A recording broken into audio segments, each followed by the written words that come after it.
Bonjour, bonjour, Bonjour. et bienvenue à ce nouvel épisode de La liberté à la porte. Bonjour Geneviève Voileau, ça va bien? Bonjour, Maxime Laporte. Comment ça Bonsoir va? pour être plus précis. Parce qu'on est quand même le soir. Ce soir, on est un soir de premier soir électoral. Donc, une grande soirée, même si lorsque vous verrez cette émission, ça fera 2 jours que la campagne sera lancée. Donc, on est en thématique citoyenne, démocratique ce soir. Et on reçoit qui ce soir, Maxime? On reçoit tout d'abord le politologue Jean-François Payette. Ensuite de ça, on a les militants, les citoyens impliqués de l'opération Bélier, l'opération dite Bélier, des gens qui vont dans la rue parler de l'indépendance. Et en plus, en musique, on a le groupe 1, 2, 3 Go Ninja. On a très hâte d'entendre leur performance punk rock absurde. Voilà, et sans plus attendre, on va commencer ça. Louis, par la machine.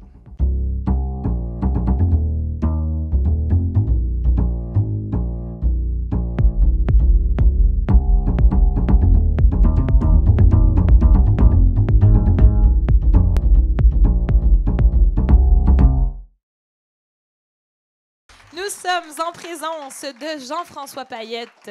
Bonsoir, Monsieur Payette. Bonsoir, bonsoir. Bienvenue à l'émission, M. Payette. Merci de l'invitation. Alors, Jean-François Payette, vous êtes politologue, vous êtes doctorant également en sciences politiques sous la direction de l'ancien premier ministre, M. Bernard Landry. Vous êtes l'auteur de plusieurs livres. En fait, vous en êtes à votre 8e avec ce livre dont on va parler ce soir, qui s'appelle « Ce peuple qui ne fut jamais souverain », coécrit avec votre père Roger Payette. Exactement. Comment ça a commencé, le processus d'écriture de cet ouvrage-là? Mais en réalité, mon père est historien de formation. Il a fait 2 maîtrises en histoire du Québec. Moi, je suis un politologue de formation. Et donc, vous pouvez imaginer les discussions qu'il pouvait y avoir autour de la table. Et mon père a eu l'idée d'écrire un petit texte d'une dizaine de pages qui s'intitulait « Ce peuple qui ne fut jamais souverain ». C'est son idée, d'ailleurs, le titre du livre. Et donc, à partir de ce texte-là, moi, j'ai trouvé que c'était vraiment un texte extrêmement fort, de 10 pages, sec, bref, mais qui allait droit au fond des choses, qui allait droit au but. Et donc, j'y ai mis ma griffe. J'ai ajouté peut-être un 8-10 pages. Et là, on s'est échangé comme ça la plume pendant en réalité 3 ans. Et on a, de 10 pages que mon père a eu comme idée, on en a fait 280. Et donc, on est arrivé à cet ouvrage. C'est impressionnant. Et c'est pas trop difficile d'écrire avec son père? Bien, c'est une expérience extraordinaire. Honnêtement, je trouve ça vraiment le fun d'avoir pu vivre ça avec mon père. Je dois vous avouer que, par contre, à la fin, j'étais un peu saturé parce qu'on a passé à la fin complètement, page par page, paragraphe par paragraphe, ligne par ligne, pendant plus d'1 mois, à temps plein, pour retravailler donc le livre, des fois les formulations, des fois les idées. Et à la fin, j'étais plus capable. J'étais vraiment saturé. Mais bon, pas que j'aime pas mes parents, mais à tous les jours d'être rendu là puis de travailler là-dessus, On a besoin d'un peu d'indépendance. Ben non, mais c'est ça. Ouais. Puis c'était ligne par ligne. Mon père, c'est pas facile de travailler avec lui. Là, quand il a une idée, il la lâche pas. T'sais, il était indépendantiste. Lui, il était avec le RIN il y a des années. Donc, ça remonte même à Mathusalem, pratiquement. Et donc, ça vous donne une idée. Et lui, il lâche pas. Donc, des fois, c'était pas... c'est ça, on ne bougeait pas d'un iota, ça a été dur, mais ça a été vraiment une super expérience. Et donc, vous êtes également, on pourrait dire, de père en fils, disons, militant indépendantiste. On voit que vous avez une pin de la fleur de lys. Ouais. Ça fait partie de votre vie, ça, le militantisme? Depuis toujours, en toute honnêteté, là, depuis toujours. Même en 1980, j'avais qu'1 an. Et j'ai collaboré indirectement au référendum. C'était malgré moi, mais donc à différentes mobilisations. D'ailleurs, mon père, pour montrer que c'était un projet qui allait de génération en génération, avait pris une photo avec moi, ma mère, ma grand-mère, mon arrière-grand-mère, qui était encore vivante à l'époque. Et donc, pour montrer justement que c'était quelque chose qui se poursuivait. Donc voilà, aujourd'hui, je milite toujours pour l'indépendance, c'est évident. Et j'essaie de contribuer avec mes modestes moyens en y réfléchissant puis en voyant c'est quoi les blocages, si on veut, à l'indépendance. Et justement, dans votre plus récente contribution, vous parlez du suicide politique des Québécois. Oui. Est-ce que vous pouvez nous en parler un petit peu de ce concept-là? En réalité, il faut comprendre c'est quoi la politique à proprement parler. La politique, c'est nécessairement des luttes de pouvoir, des tensions, si on veut, internes à l'intérieur d'une société, puisque la politique, c'est donner des orientations à une société. Et donc, on pourrait dire que la politique, c'est un peu l'aménagement du conflit à l'intérieur d'une société. Le problème, c'est que les Québécois ont de la difficulté à négocier avec le conflit.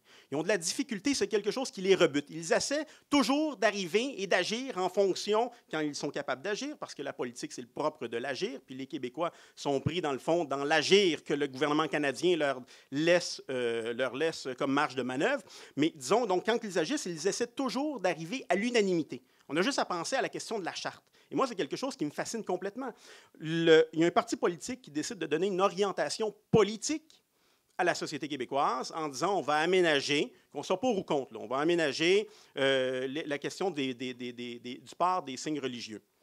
Et là, tout de suite, on l'a appelé la charte de la chicane. Au lieu de se dire on va faire une saine réflexion pour avancer en tant que collectivité, au lieu de faire ça, on dit non, non, non, c'est interdit de discuter. Parce que nécessairement, ça va créer de la dissidence. Il y a des groupes qui ne seront pas contents parce qu'on prend une décision puis on donne une orientation à notre société. Et donc, à partir de là, on lui dit, vous devez rester dans l'immobilisme. Et les fédéralistes tapent sur ce clou. C'est quelque chose qu'il martèle continuellement. Jean Charest l'a fait pendant le référendum. Il a fait, dans le fond, sa carrière politique essentiellement là-dessus.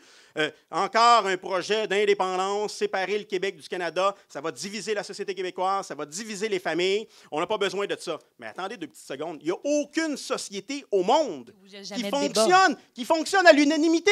Nommez-moi-en une qui fonctionne à l'unanimité.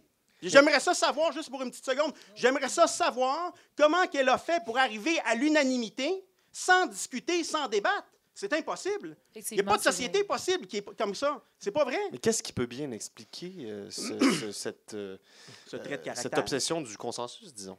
Bien, première des choses, c'est que les Québécois n'ont jamais eu la chose politique véritablement entre les mains.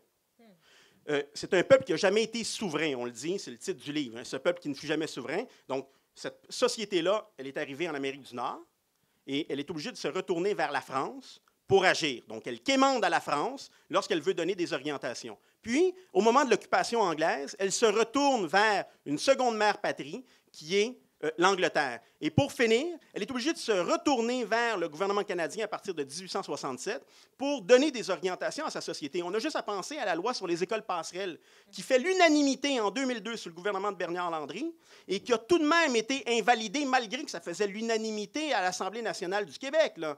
Donc, quand même, c'est un trait de caractère. On a été pris avec ça. C'est un peuple qui n'a jamais été capable de se décider lui-même. Premier point. Deuxième point, c'est qu'à chaque fois que les Québécois se sont approchés du politique, ils se sont blessés, subissant échec et humiliation. On n'a qu'à penser au référendum de 1980, de 1990 avec Meach, de 1995. On a juste à penser avec les Patriotes. Et donc, à chaque fois, subissant des échecs et des humiliations, lorsqu'ils veulent s'approcher du politique, c'est quelque chose qu'ils retiennent. L'être humain est quelqu'un qui apprend par la souffrance. Bien, les animaux de façon générale, mais l'être humain en particulier, il apprend par la souffrance. Je peux vous garantir qu'un enfant, lorsqu'il se met les deux doigts dans une prise électrique, il va le retenir qu'il ne faut pas remettre ses doigts là. C'est la même chose avec le politique. On leur dit non, le politique, c'est pas pour vous. Puis à chaque fois que vous vous approchez, regardez. Ça fait mal. Ça fait mal. Ouais. Alors, touchez pas à ça. Laissez ça aux grandes personnes. Les grandes personnes, c'est qui? C'est le gouvernement canadien. C'est Ottawa. Ouais. On comprend que c'est un sujet qui... Bon, évidemment, on a juste 7 minutes. Ce serait vraiment intéressant qu'on puisse en débattre toute la nuit. Mais pour ceux qui veulent en apprendre plus sur ce sujet, ma foi, fort intéressant cette notion de suicide politique, on peut se procurer donc le livre « Ce peuple qui ne fut jamais souverain », édité chez Fides dans toutes les bonnes librairies. Et récipiendaire d'ailleurs du prix Pierre Valboncoeur de la CSN. En 2013. Félicitations. Ouais. Donc, mais merci beaucoup d'avoir été avec nous. C'est vraiment des réflexions très éclairantes. Et puis, on espère que ça va inciter les gens à la maison à aller s'informer un petit peu, aller feuilleter ou se procurer l'ouvrage en question. Moi, je dirais davantage à réfléchir sur notre condition nationale, avant toute chose. Puis, si on veut en savoir plus sur vos écrits, donc, on va sur votre site Internet? Vous pouvez aller sur ou encore vous communiquer avec l'éditeur qui se fera un plaisir sans doute de répondre à vos questions. Excellent. Merci. C'est très bien. Merci beaucoup, Jean-François Payette. Merci d'avoir été avec nous.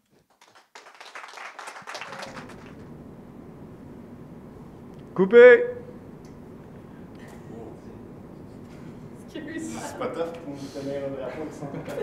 Bonsoir, vous. Bonsoir! Hey, ça va bien? Oui! Êtes-vous confortable? Non! Pas vraiment. Bon, pouvez-vous vous présenter, membre et membrette de l'Opération Bélier? Ben, bonjour, moi c'est Martin Vallière. Moi, c'est Catherine. Mathieu Roy. Roxane Breton. Donc, vous êtes combien en tout dans l'Opération Bélier? Présentement, on est environ une dizaine, je dirais. OK. Une dizaine, oui. Puis, qu'est-ce que c'est l'Opération Bélier? Qu'est-ce que vous faites? L'Opération Bélier, c'est une opération une campagne de porte-à-porte organisée par des citoyens, en fait. On essaye d'aller dans la rue, d'aller discuter avec les gens, de parler d'indépendance, de promouvoir l'indépendance, d'informer les gens à propos de l'indépendance, de mobiliser les indépendantistes. Bref, d'aller discuter avec les gens directement aux portes. Puis vous faites ça sur une base régulière? Allez-y, je vais vous laisser répondre. Oui, en fait, on fait ça à chaque semaine. À chaque mercredi soir, on se rencontre à 17h45, puis on va cogner aux portes. Ouais, Puis même genre quand il fait moins 40? Oui, on se met une tuque, 2 paires de mitaines, puis on continue à cogner aux portes. Puis comment c'est né l'opération Bélier? Ça vient d'où? Et le nom Bélier aussi, ça vient d'où? Ben, l'opération Bélier, disons, je dirais, ça fait environ 1 an qu'on travaille un peu là-dessus, qu'on essaie de bâtir cette opération-là. On a commencé à être dans la rue depuis novembre, je dirais, mais tout depuis environ mars passé, on a commencé à préparer notre sortie, nos documents et tout ça. En fait, c'est un peu depuis, je dirais, après le congrès de Convergence nationale, on s'est dit, bon, il faudrait faire quelque chose pour se mettre ensemble les citoyens, vu que peut-être les partis politiques n'avaient pas vraiment l'intention de se mettre ensemble, disons. Fait qu'on s'est dit, nous, les citoyens, on va mobiliser les indépendantistes pour de vrai, aller dans la rue, aller leur parler. C'est à partir de cette idée-là, en fait, avec Maxime Laporte, qui est ici présent. Moi-même? Mais non, Oui. mais voyons, mais je pense qu'il y a erreur sur la Je pense qu'il y a une personne. petite consanguinité dans l'émission. Mais là, dites-moi donc, Mathieu, mettons. Là, vous faites du porte-à-porte pour l'indépendance, mais c'est écrit Cap sur l'indépendance sur vos cartables. Donc, dans le fond, vous faites ça pour un parti politique, pour un organisme, pour... Non, ben c'est justement, on n'est pas affilié avec aucun parti politique, parce qu'en ce moment, bon, il y a plusieurs partis indépendantistes, on n'est pas affilié avec aucun de ces partis-là. On fait ça vraiment sur une base citoyenne, sur une base communautaire, puis on n'est pas affilié avec aucun organisme autre que le réseau Cap sur l'indépendance, puis nous-mêmes, l'opération Bélier. C'est pas dur un peu dans la rue? Ça prend une volonté de faire, je sais pas, de se rendre, comme on disait tantôt, à moins 40, d'aller parler aux gens, des inconnus. Comment on se sent quand on fait ça? Ben, on se sent très bien parce qu'on se dit qu'au moins on a été comme implanté des idées d'indépendance dans la tête des gens, puis vu que c'est notre but, vu qu'on pense que c'est la bonne chose à faire, ben c'est sûr que c'est motivant de savoir qu'on a transmis notre idée, puis de savoir que les gens... on a une réponse des gens. Là. Mais justement, ils réagissent comment, les gens, quand vous arrivez à leur porte comme ça, ils soupent, font la vaisselle, ont la visite, puis là, vous faites « Hey! Salut! » Comment ils réagissent? Ben, la majorité des gens réagissent bien, parfois sont étonnés, surtout quand il fait moins 30, moins 20, c'est sûr, ils nous regardent avec un peu d'étonnement. Sinon, parfois, il y a des gens qui sont un peu hostiles, ça dérange certaines personnes, mais généralement, les gens nous accueillent avec humeur et avec sourire. Mais si je peux rajouter, c'est les gens ils trouvent ça intéressant qu'on parle d'indépendance avec eux, de politique, parce qu'on se rend compte qu'on n'en parle pas assez, ni dans les médias, ni même quand on va prendre un café. Il n'y a personne qui parle vraiment de politique. Fait que, on trouve que oui, les gens sont réceptifs à en parler, puis 15 minutes, 20 minutes à être chez quelqu'un, puis qu'ils nous invitent chez eux, on rentre dans leur salon, puis on en discute, tu sais. Super, ça fait justement écho au premier invité qu'on a reçu aujourd'hui, qui parle de s'approprier le politique, en fait, Oui. au sein d'une société. Qu'est-ce qu'on fait si on veut se joindre à l'opération Bélier? Eh bien, pour vous joindre à l'opération Bélier, je vous invite à nous écrire un email. Vous pouvez nous appeler, nous écrire à info@capsurlindépendance.org. On va vous répondre, c'est sûr. Allez visiter le site de Réseau Cap sur l'indépendance, évidemment. Venez les mercredis soirs ici, regardez cette merveilleuse émission aussi. Hein? Après ça, on va... Tout le monde est le bienvenu. Voilà. Après ça, on va jaser avec vous, puis on va voir comment vous êtes prêts pour faire cette opération-là. Puis, Mais c'est ça, être prêt pour faire une telle opération, à quoi une personne peut s'attendre, disons, en s'inscrivant? Ben, disons, pour aller dans la rue comme ça, puis faire du porte-à-porte comme ça prend probablement... faut pas partir avec un orgueil dans le tapis, si je pourrais me permettre. Il faut quand même être capable de garder une certaine motivation. C'est sûr que c'est difficile. Là. Il y a des gens qui nous refusent des fois de parler, mais si on garde une bonne motivation, on va toujours trouver des gens qui sont intéressants et qui veulent discuter. Mais donc, ça prend une certaine technique? Oui, ça prend une certaine technique et on essaie, grâce à notre formatrice formidable nommée Geneviève Boileau. Ah non, mais là... Il y a erreur sur la personne, encore une Eh oui, il y a Non, erreur mais sur la évidemment, personne. il y a certaines gens, Geneviève, en fait, qui nous forme, qui nous apprend à comment bien faire ça. Puis c'est important parce qu'on ne peut pas aller juste comme ça dans la rue, comme ça, sans technique. Puis en effet, tu nous apprends à bien faire ça et on te remercie. Hey, est-ce que pour terminer l'entrevue en beauté, là, est-ce que vous nous faites un petit yabadabadou? Oui, madame. Donc, il y a quelqu'un qui nous crie Yabadabadou. Quelqu'un dans la salle crie yabadabadou! On a du plaisir, on va en avoir de l'agrément. Eh ben, on les applaudit, vraiment, là, félicitations. Merci beaucoup d'avoir été avec nous, béliers et bélières, combattants et combattantes qui, tels des béliers, défonçaient des portes pour la cause. Donc, écoutez, ça nous a fait vraiment plaisir de vous recevoir. Pour se joindre à l'opération, donc, on écrit à info@capsurlindépendance.org. Et puis, ben, nous, on est mercredi soir, ce soir de tournage, donc on va vous laisser vaquer à vos occupations bélières. Merci beaucoup. Bonne soirée, merci. Et tout de suite, après cette quasi-pause, on a 1, 2, 3, go, Ninja en musique. Ouh.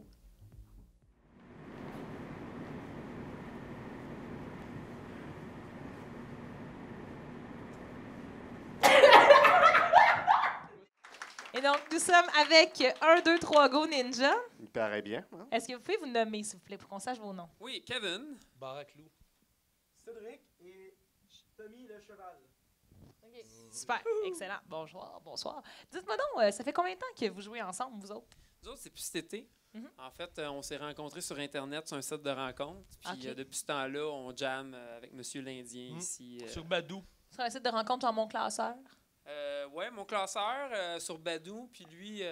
ICQ. ICQ, ICQ. Ah, OK. Puis le cheval? Le cheval, lui, c'est dans une terre agricole. En fait, on est allé au festival de Saint-Tite, puis c'est là qu'on l'a rencontré. Mais je pense qu'il prend des stéroïdes, je sais pas quoi. Il est un peu pipé. Ben oui, un peu Ah. comme une Ninja Turtle, d'ailleurs. Tu ressembles à un cheval que j'ai vu au ranch Massawipi quand j'étais plus petite. Les belles années. Les belles années. Ouais. Fait que Dites-moi c'est- donc, vous autres, vous avez un style assez particulier. Comment vous définiriez votre style musical? Du punk rock absurde, un peu jazz fusion. Mais jazz fusion, il est très subtil, je dirais. Faut vraiment écouter les sons de background pour entendre le côté jazz fusion. C'est seulement dans les épluchettes de Blédane qu'on fait le jazz fusion. C'est pas clair, hein? C'est pas clair. C'est clair. Le public a l'air de Mais- comprendre. Le pourtant. public comprend. Bon, puis Ça doit être nous. OK. Ça Ouais, doit être d'accord, nous. Ça doit être nous. nous autres, Maxime, on est trop vieux jeu pour ces affaires. Voilà. Ouais. Bon. Alors, je porte en ce moment votre magnifique pancarte. Ça te fait bien? D'où ça vient, Ouais. ce nom-là? 1, 2, 3, go, Ninja. 1, 2, 3, Go Ninja, ben, ça va un peu avec le style du groupe, un petit style absurde. 1, 2, 3, Go Ninja, on s'est dit pourquoi pas, tu sais. OK. Fait que nous, je pense que Cédric, lui, a déjà fait un peu d'arts martiaux, qu'il me disait l'autre fois. À une certaine époque. Oh, wow. Montre-moi donc ça encore. C'est quel style d'art martial, ça? Écoute, je me suis pratiqué beaucoup avec cheval. C'est Jiu-Jitsu, je pense. c'est- Jiu-Jitsu. Du chevalou. Jiu-Jitsu. Chevalou. S'il faut parler de la pancarte, c'est fièrement maman à la princesse qui l'a fait. On est bien heureux, on la Oui. remercie. OK, Oui, merci. Maman de la princesse. Merci. Oui, vraiment. OK, super. Puis là, bon, ben, écoutez, les gars, on va jaser, les gars et le cheval. Là, on va jaser élections. C'est les élections en ce moment. Ah ouais? Bon. Ben oui, depuis aujourd'hui. OK. Fait que là, vous autres, c'est quoi votre slogan politique préféré? Nous autres, c'est Vive les promenades Ontario! Donc, votre parti politique préféré, c'est quoi? Ça, c'est 123goninja.com. OK. Je pense pas qu'il y ait aucun parti qui vaut ça. On n'a pas de pancarte à part celle que tu tiens présentement.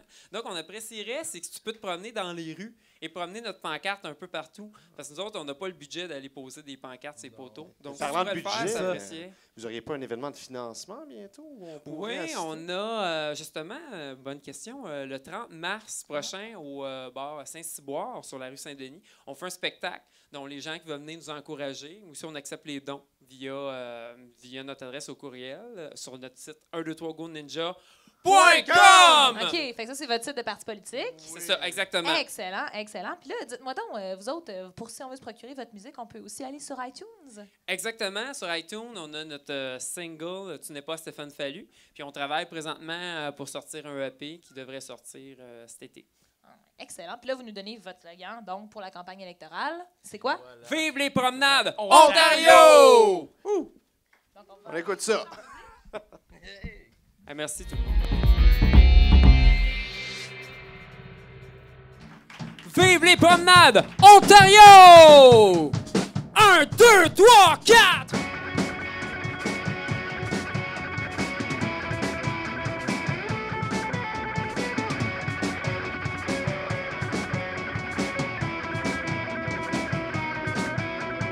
Veux-tu une pizza pas chère? Ici, y'en a partout. C'est extraordinaire.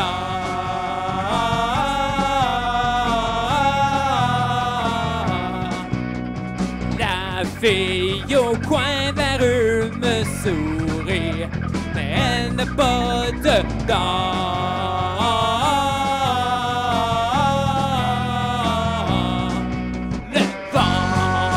vendredi, on sort au Davidson.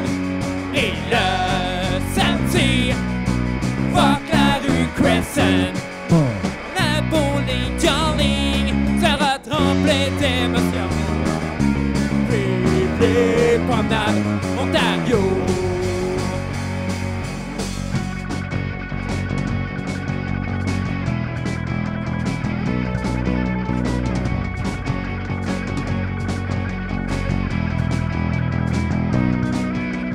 Aurais-tu un petit 5 piastres, check ma machine.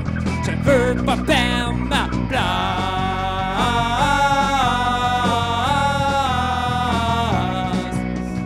Si jamais t'as plus de cash, comptant.com est juste en face.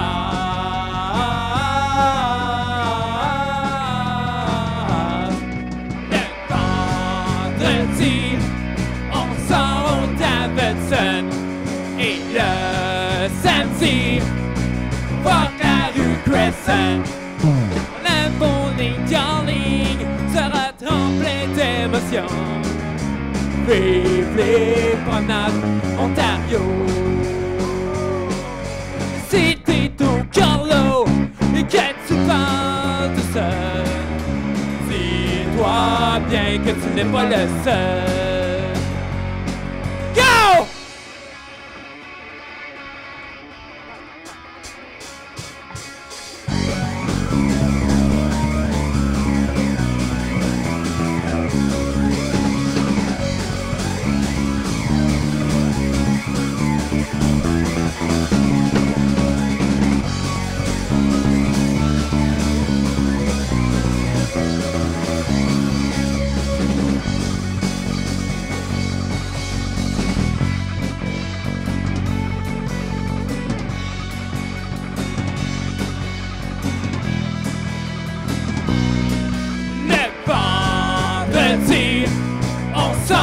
Davidson.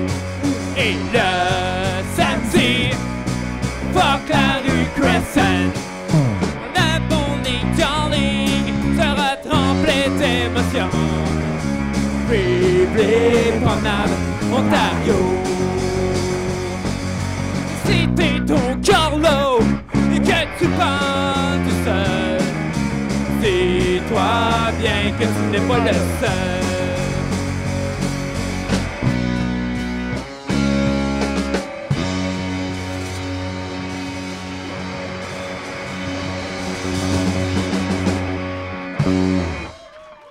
Merci tout le monde! Et merci.